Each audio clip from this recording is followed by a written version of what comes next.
Elkmont called Daisy Town. The folks that owned these cabins came up for the summer. They rode the train from Knoxville. So we have the owner of the newspaper, the owner of the bakery, the owner of the florist shop. I mean, these were people that had money and could afford a vacation home. So they would ride the 3 or 4 hour train ride from Knoxville to come up here and spend the summer. They come hunting and fishing. This was all before the park, of course. And then when the park bought this property, they chose to take half the price of the land that they had to be able to continue to use the houses. So the leases on these houses ran all the way up into early 90s. They built it about 1910, and they just recently been restored. So you might notice some fresh paint. All the windows are intact. The doors are on their hinges, which was not the case 6 years ago. These houses were condemned and falling apart. All the people that came up here to stay congregated and ate their suppers and socialized in the place. I'll tell you a good example, or a good example, kind of a good Hollywood example would be the movie Dirty Dancing. That's what I was thinking of. So they all showed up on the train with their luggage, and someone cooked for them, because from Knoxville came cooks from the Cherokee Country Club, and they brought food and they cooked for them. So if you've been in any of the houses, you'll notice a few things, like the kitchens look like afterthoughts because they were built on after this became a national park. Electricity wasn't added until the 50s, which was possible because they were leasing these cabins from the park. They no longer owned the land because of eminent domain. You probably know this, that the park was formed as a result of eminent domain. If you've been in any other parts of the park, you've seen some old log cabins and churches and mills. All those people had to leave when this became a national park, which was, this particular piece of property was purchased in 1925. So these people actually used these houses for another,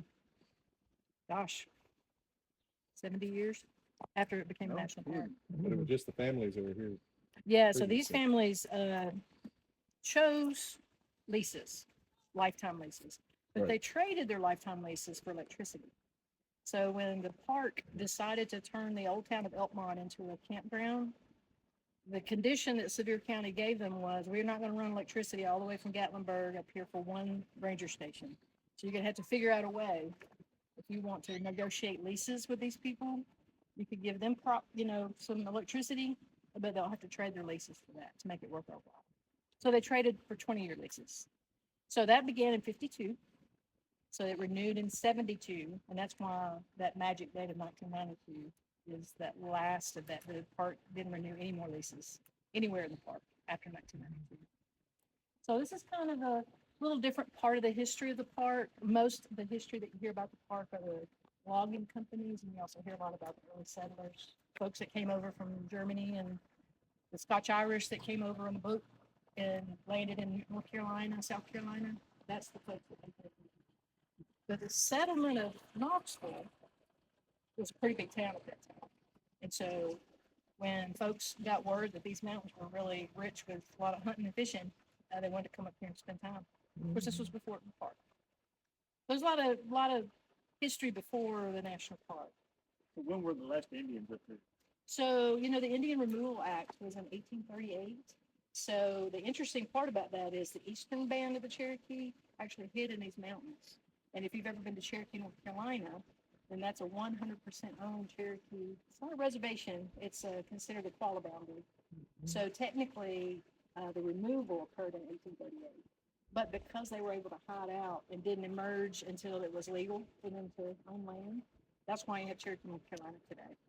So the removal of the Indians from this territory, if you remember the history in the 1830s, No, was very actually, peaceful removal. it wasn't. It was the Trail of Tears. You remember studying about the Trail of Tears. A lot of those folks died.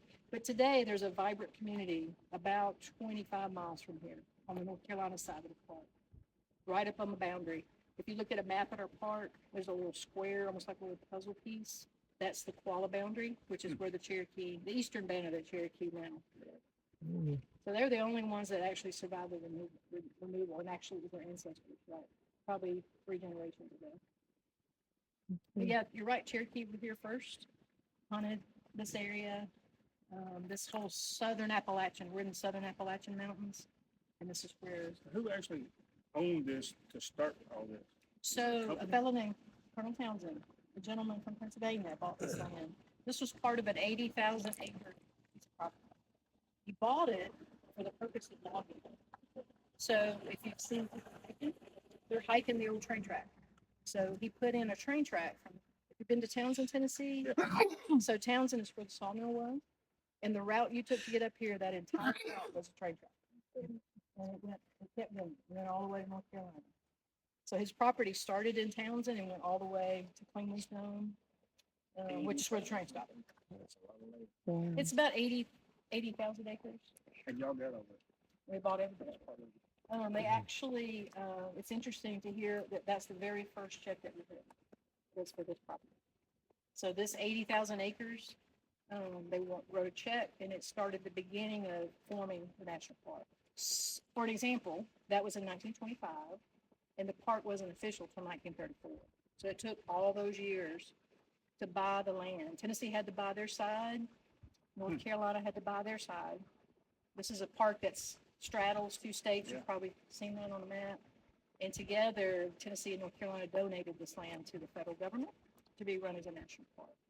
But it had to be purchased first because it was all, every bit of it was owned by somebody.